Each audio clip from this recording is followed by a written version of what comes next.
Hi, everyone. This is Brad Weber with Local Umbrella Media. We're here with another episode of Simply Local San Diego.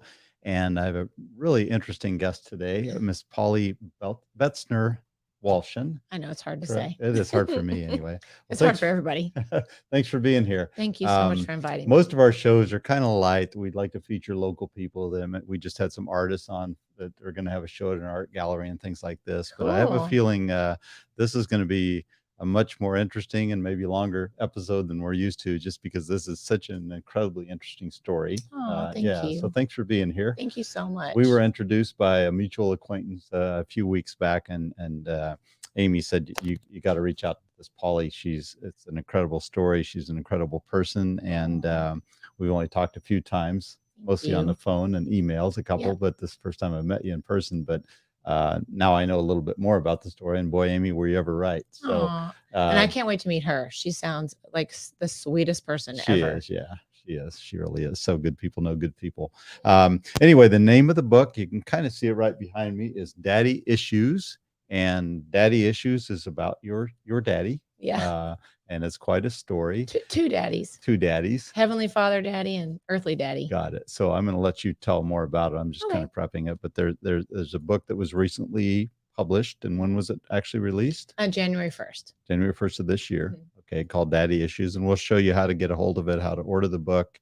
I just got my first copies. Thank you very much for that. So I'm interested in digging in and getting more of this story. But so tell us a little bit about your back. You live in Lakeside now. You're a San Diego girl for 20-25 years or so.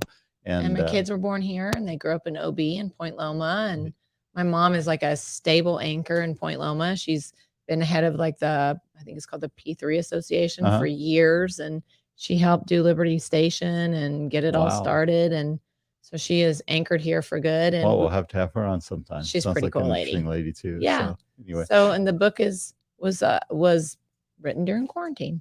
Yeah. Well, and a lot of, we just had the artists on, a lot of artistic, creative, people didn't expect to do certain things. COVID made them do things they never thought they could. Yeah, it was like a blessing in disguise in some weird ways, you know? So it's a really interesting story. We're actually going to have a little clip on from the movie that was made. I'll let you tell the details, but there was a movie made about basically the same story. Polly was writing the book. She didn't realize the movie was going to be finished, produced, even though it was filmed years ago here in San Diego, part of it. So there's a lot of really cool San Diego things, a lot of intrigue, a lot of history people didn't know about, and drama, and I don't even know what a lot of other words we could use to describe it, but tell us about it. So the Invisible Pilot, which is, you can kind of see the picture of the trailer, is on HBO Max. It's Adam McKay, who's the largest producer in Hollywood. He picked the story up. It was shot 12 years before. The guy's name is Craig Hodges. He's the one he was my half brother's very best friend. He thought my dad's story was so crazy because I'm born in Arkansas. A lot of little crazy stuff comes out of Arkansas. And to hear the story of my father, he was the largest drug smuggler in U.S. history. And he was involved in the Iran-Contra scandal. He was the main person to fly the guns down to the Contras and bring the drugs back, and he was on C-SPAN and all this craziness, and Craig couldn't even believe it was real. Wow. So he started filming my father and my siblings, and he flew here and filmed me 12 years ago. Wow. And then he's just been shopping the story forever. Divine coincidence, right? Which I don't believe in coincidences, happened. My book I was writing, and the story got picked up by Adam McKay with Ample Entertainment, which is Phil Lott and Ari Mark. They're like underneath him. They took the lead to do the documentary. And then they came to San Diego and filmed me. And it's just a wild story about my dad's adventures and how his life affected all of his kids.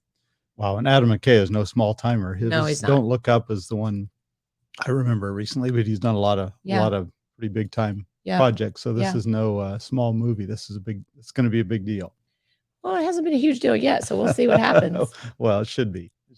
Thank you. Yeah. So tell us the details. What's the book about? I see your notebook there, and that's what you actually used to put everything together. So I want to encourage writers out there, because I'm telling you right now, I have had this book in my heart for 20 years. And during quarantine, I don't know how many women out there have husbands that were just crazy cuckoo when they were locked up inside, and you were like, oh my God, what am I going to do with this person? Well, my husband just wanted to sell hand sanitizer all day long. So he was like on the phone like 12 hours a day. Mhm. And I was like, oh my God, I have got to do something with myself or I'm going to lose it. So I just started going through all my journals that I had had for years and all the different prophetic words is what we call it in the Christian community when someone speaks over your life. Mhm. And I started putting the timeline together. And I just literally, I took a notebook like this and I took chapters like this that look like this, nothing fancy.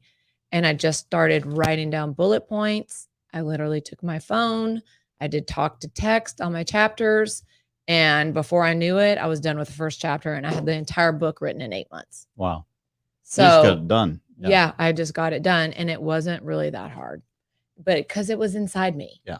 You know, our experiences you either bury them or you make them help other people. And that's really, I had to become really humbled about a lot of things. Cause when I first, I'm just going to be totally honest with you, Good. if that's okay. Of course. So when the book came out, I owned a business and I bought it during COVID and I was so pumped about the book. Right. And I was so excited about the show coming out at the same time that I kind of jumped the gun. I was like, oh my God, I've got to like look perfect for television. It's coming. Like, I better like go get, my lips done, like stupid stuff, right? Like eyelashes, whatever else. So I can look great for TV. Well, I had my heart not in the appropriate position for what the book is really about.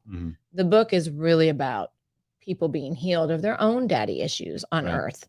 And so once I got a grip on my own flaws inside myself and my intentions, like everything's kind of shifted in my heart. And I feel like it's a kind of like a new chapter. So, because the book is really about how my dad faking his own death on my 7th birthday, like, and that's also in The Invisible Pilot. They did a scene about that. Wow. And then I didn't even know he was alive until I read it in the newspaper, which that's also in the film. And it's in my book that he was alive. And I read it in the paper and he was caught with 1,000 kilos of cocaine in Lake City, Florida. Wow. And then I started seeing him on C-SPAN because he was involved with the Iran-Contra scandal.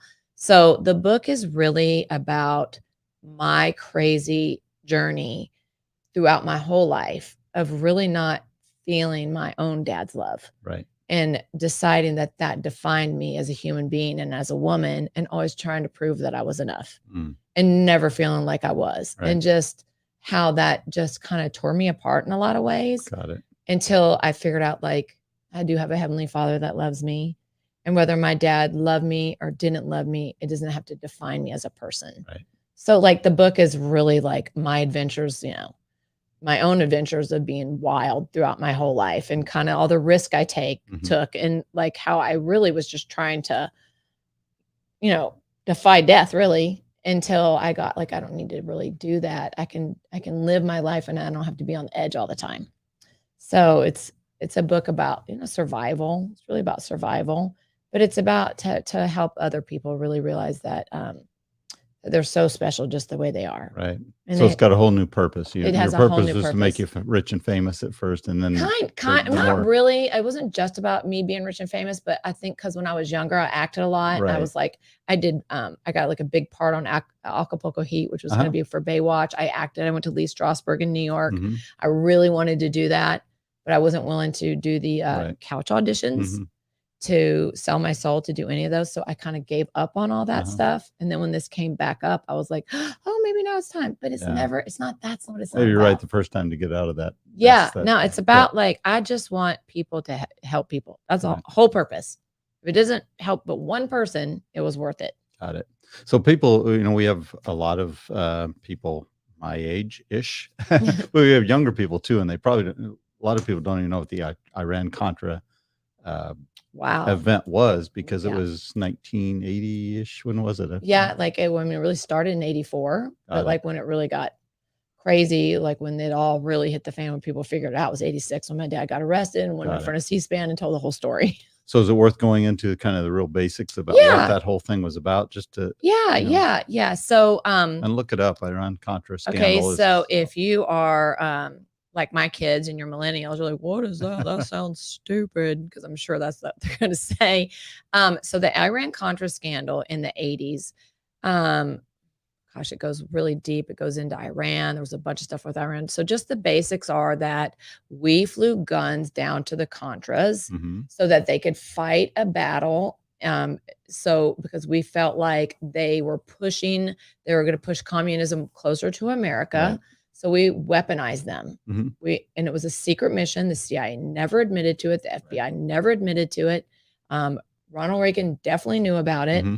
And his wife had just come up with, and I am not a fan of Ronald Reagan. I'm not saying I never want to disparage a president. I don't care. I might not be a fan of whatever president it is, but like, I feel like God elected whoever it is. So I'm never going to disparage them. But his wife came out with, don't do drugs, say no.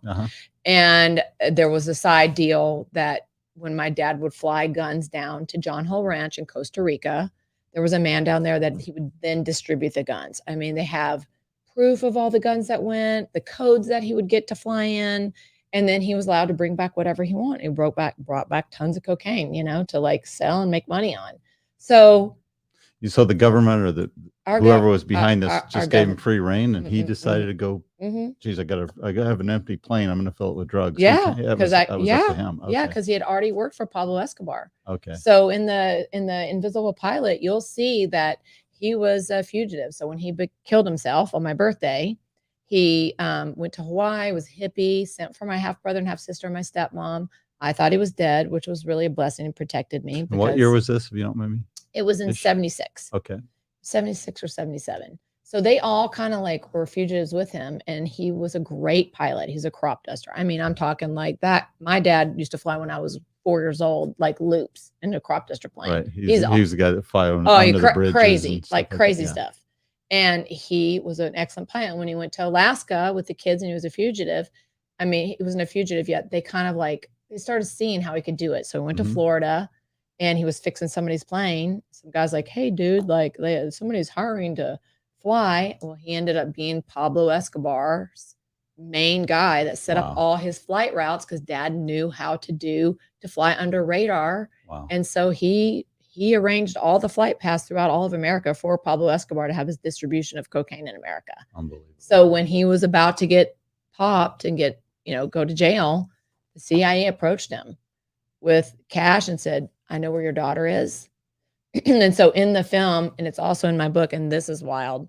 Once I was at Wendy's with my mom, because if you're a single mom out there, I understand you. I feel you.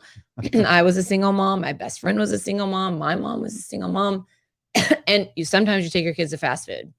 And I was at Wendy's, and these weird guys like were asking my mom, like I was maybe 11, like what I was eating, why I was eating it. Was that okay? And this is before the internet. And they showed up at my house a week later, knocked on the door. And my mom was like, how did you find us? They're like, oh, we found your license plate, like, at the county records. And we want to see if your daughter's okay. They had on like long trench coats, long black ponytails like this, the whole deal. They wanted pictures. My mom was like, get out of here. And so now I know they were sent by Pablo Escobar's people.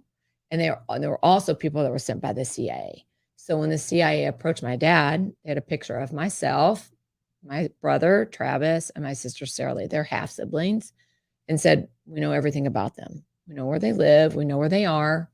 And Pablo Escobar had said the same thing. And he had tried to keep everything hidden especially about me, not because I'm more special, but because he was married to Sally when he faked his death, and he already had those kids. So, it was definitely like a very scandalous thing. Dad never told on anybody in the cartel. He did tell on the government. And when he told on the government, he still did his full sentence. So, the film was about like, what did happen? Like, why wasn't this investigated more? Who really should have gone to jail? Should have been my dad, should have been other people too. Right. So it's just a wild story. My gosh. Yeah. And this was all shot in my living room. And well, not the entire story. A lot of it is footage Craig's had and collected 400 hours of footage over 12 years. Wow. So when Adam McKay and Ample Entertainment picked the story up, they had 400 hours of footage to go through already. So they had a lot. But when they came to San Diego, they filmed me for probably like 14 or 15 hours, just so that I could give them this tidbits, like what I remember as a child. Right. Like so they could kind of put the story together of like, so their angle really was exposing what happened, how it affected me as a daughter, how it affected my mother, how it affected Sarah Lee and Travis, and how it affected Sally, because they really saw a lot more than I did, because I was really sheltered from it. Because when he faked his suicide, that I didn't see him for 10 years, but they were still part of his life. So he faked his suicide before. I'm just getting the timeline straight, Yeah. and I think you told me about. Yeah. Okay, before he. So the reason why he faked his suicide is because this is so funny. And this is in the TV show too, and I didn't know anything about this. So the reason why he faked his suicide is he had gout in his leg, and he went to Florida because he heard that cocaine cured gout, and he was going down there to get some for personal use and to heal his body. So when he came back to Arkansas, he still had that on him, and the sheriff was like, "Hey, we're going to bust you." And he's like, "Nobody's coming to my house." And they did. So to avoid going to jail, he jumped off the White River Bridge, which is in Arkansas, and faked his own death, and had my stepmom be hypnotized to believe that he really did that. Wow. No, wow. It's wild. Isn't that crazy story ever? It's crazy when I story. First heard it, that's why you're here. It's like, the craziest story ever. Story. Yeah. Wow. Well, we have a little clip from the movie. Should we watch it? It's not very long, so stick around. We're going to cue it up right now in a second, but this is a little bit of The Invisible Pilot. Gary was a crop duster. The best pilot the Top Gun program had ever known. That's my dad. He walked away from 11 plane crashes. A special kind of wild man. One morning, we're driving to the country. The car had broken down. And all of a sudden, Gary jumped off the bridge. What made him do that? People had like theories. I knew it was a shot, but maybe it wasn't inexplicable. I didn't think they talked about our double life. Gary became an international drug smuggler, and he had made millions and millions of dollars. It gets complicated. Your mind has to switch gears. But I never once told the kids. His wife ought to have an Academy Award. The war on drugs intensified during that time. In the end, this was almost like the tip of the iceberg. Gary was flying guns connected to the CIA. I'm in a very dangerous position right now. My expectations were so high on my dad that it broke me. You're a product of what you experienced. When you're dealing with that kind of money, people act different. I don't think Gary Betzner had a clue of what he was tripping into. One of the biggest political scandals of his lifetime.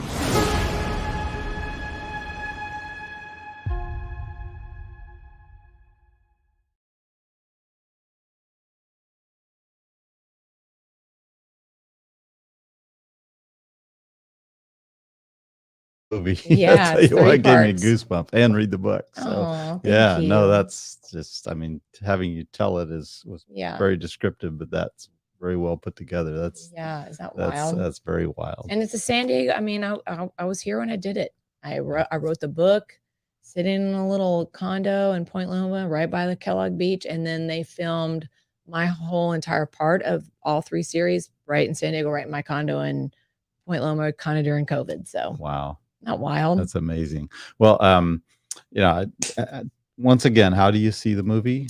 You can go on HBO Max. You can sign up for like a 30-day. I think you get it for free for 30 days and just watch it. And then just, if you want to unsubscribe or subscribe, I'm not telling you what to do, but you can choose what you want to do with your money, but you could sign up and watch it. And it should be streaming on something else soon. I'm sure it will be. Yeah. So The Invisible Pilot.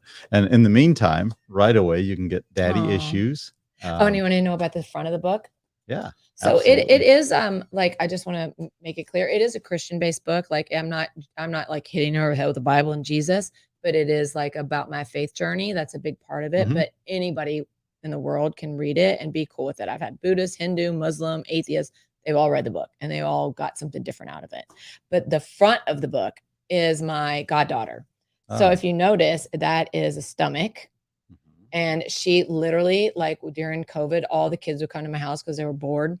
And so my son's friends all grew up in Point Loma, and she undid her pants, which those were her pants. And that is a picture from my patio where I wrote the book. And she's like, look, do I have daddy issues? I was like, dude, you literally have a tattoo on your stomach that says daddy. And so I had a graphic artist. His big plug to him, Out of the Norm, is his brand, and he does branding for people. He's really cool. So he created all those tattoos, and he made the front of the book. Really? He's here in San Diego too? Yeah, he's here in San Diego. Wow. What's the name again? It's Out, OUTTA, DA, Norm, NORM. Out of the Norm. Great. And he's a young kid, 22 years old, just trying to make it, try to get his name out there. And he did a great job. I'll be reaching out to you. So that's cool. So anyway, Daddy Issues, you can get this right away on Amazon. Yep. And are you going to be doing anything locally here? I know you're just. I mean, I would love to. Okay. I just am like, I'm just open to whatever happens. Someone calls me, they want me to come do a book signing, they want me to speak somewhere. I'm open to whatever. I just, want to not just do, it's not for me anymore. It's really to help people and to help them like struggle, whatever they're struggling with, just to help people get on their real path. Like times are really weird in the world, and we don't need to focus on the negative anymore. We really don't need to like be reflective on like, okay, well, what can I do locally like that can impact globally? Right. And sometimes that means you have to work on yourself in order to be your best self. Yeah. Well, I'm not even close to this. My life was just kind of boring and comfortable, and my parents were there. Is nothing like this, but it's funny. The older you get, the more people you meet that have these stories that are just incredible like this. And some, like you said, take it the wrong way. I want to have a cool, boring life. That sounds awesome. My neighbor has a cool life like that. They're like, he's married and he has chickens and turkeys, and every morning I collect his turkeys because they jump over the fence. I'm like, this is so cool. Like, I love this, Well, that's what makes the world what it is. And it takes all these different kinds of things. But as you get older, you meet more people like this and you learn about, and maybe they're more comfortable telling it like you are. Yeah.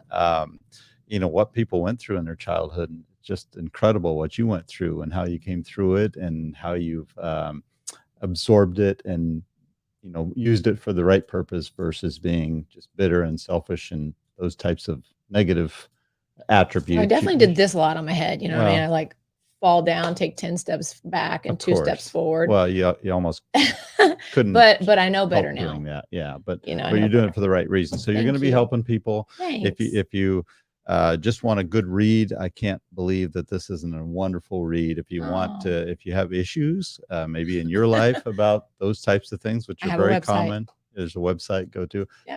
What is it? It's www.yougotdaddyissues.com. And there's a contact form on there, and you can just write me and I'll write you back. Like, I'm not a therapist, but I have definitely been through a lot that I could help you with probably a lot of things. I just want my mess, all the messes I've made throughout my life, to be my message that other people just go, oh, wait, she did that. Didn't turn out so good, so I'm not going to do that. That's like my goal. Great. I can't think of a better goal than that. So, Polly Walshin, thanks so much. Polly, I'm sorry, I missed your name again. No, it's okay. Just my married name is Walshin. Betzner was my dad's name, so that's that, and it's my mama's name. So my mom kept. We that don't name. want to forget that then. Oh, she's the best. Yeah. Well, hi, Mom. Claudia. Hi, Claudia. She's the best. Well, what a story you must have too in there. Yes, she does. Exactly. So, well, thanks so much for being with us. Thank you. Read the book. Look for Polly's book, Daddy Issues. Watch the movie. Thanks for being with us. I do want to thank our sponsors real quick. Without our sponsors, we wouldn't have a show. Attorney King, of course, IQ Podcast Studios, of course, IB Fitness, and that's it. I probably forgot someone, but I'm sorry. The best is King. I mean, those teeth. How could you not love that guy? Everyone knows King. Anyway, thanks for being with us. That's our show, Simply Local San Diego. Get Polly's book. Thank you.